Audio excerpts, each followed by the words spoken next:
Good morning, or depending when you're watching this, good afternoon, good evening, or good night. My name's Ross, and as always told out of Voice of Radio, and today seems like a really good day to answer a question that I have been asked, well, frankly, many times over the years. Hey, Wassy, when is X promo card legal for tournament play? And you know what? I think we should have a little bit of a look. There has been a little bit of an update from Pokémon over the past couple of days, and it is a genuine update. There's an article up on the website and everything.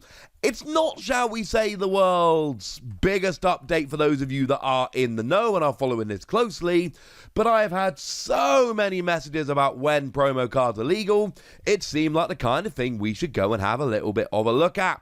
So here's what it says on the Pokémon website. There is a brief waiting period after a new Pokémon TCG card is introduced before it is eligible for use in play Pokémon competitions. This waiting period gives players an opportunity to understand and practice with the new card.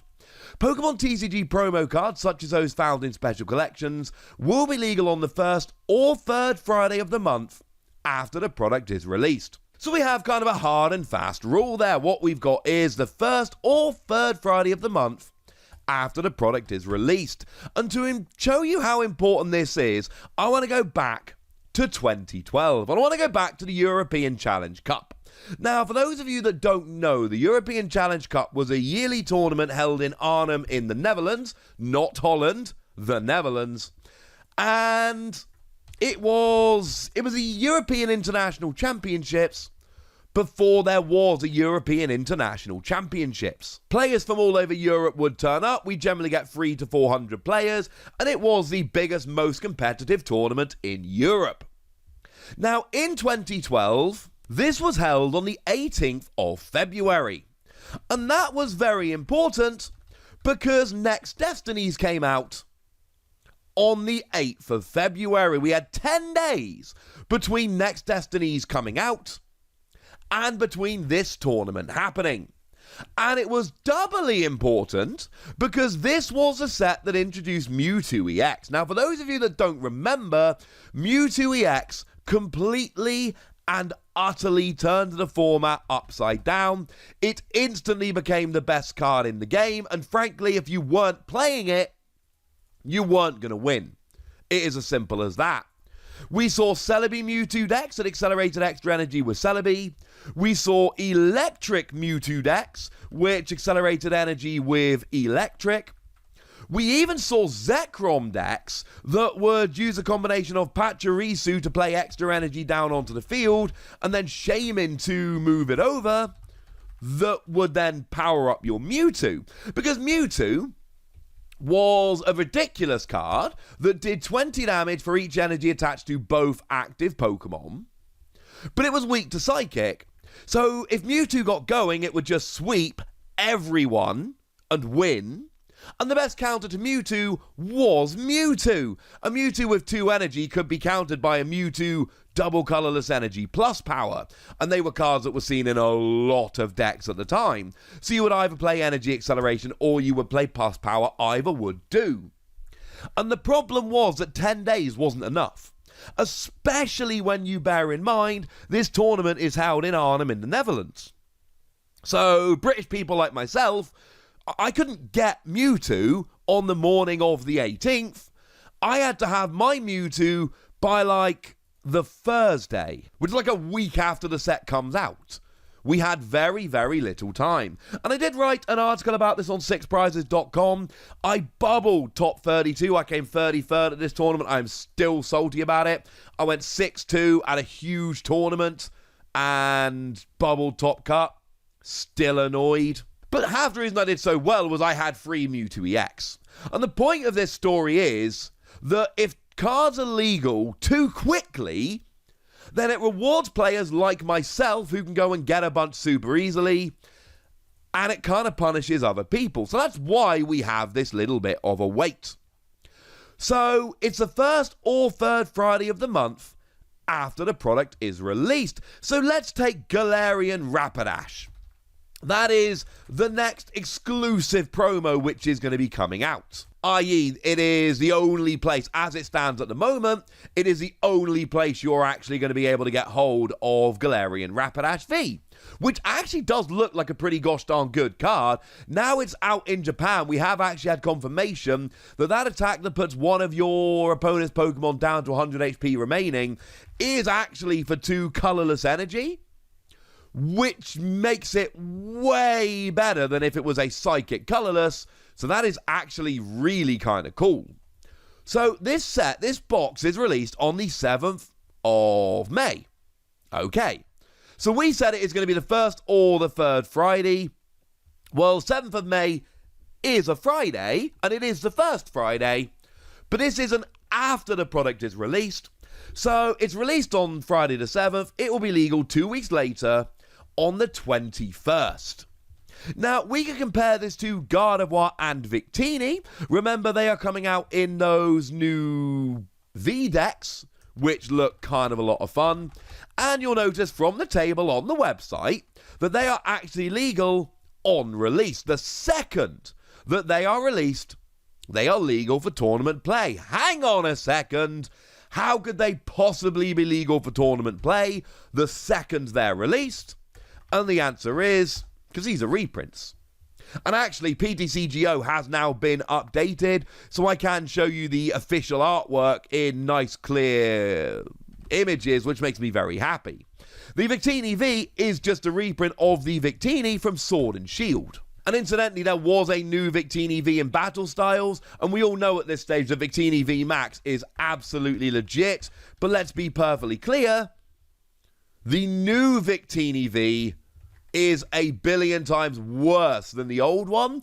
So it's actually really cool that they are reprinting the old Victini V, because it means we got better access to the better of the Victini V.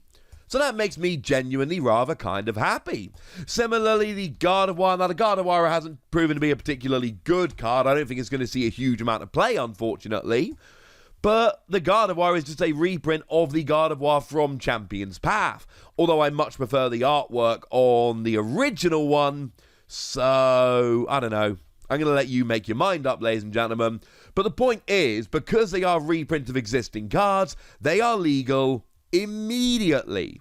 And we could say a very similar thing about both Empoleon and Tyranitar V. Those tins are going to be released on May the 21st, on the exact same day. And again, I've now got nice, beautiful artwork from PTCGO, so I can show you nice, clear images of the alternate arts. But the fact of the matter is, they are alternate arts.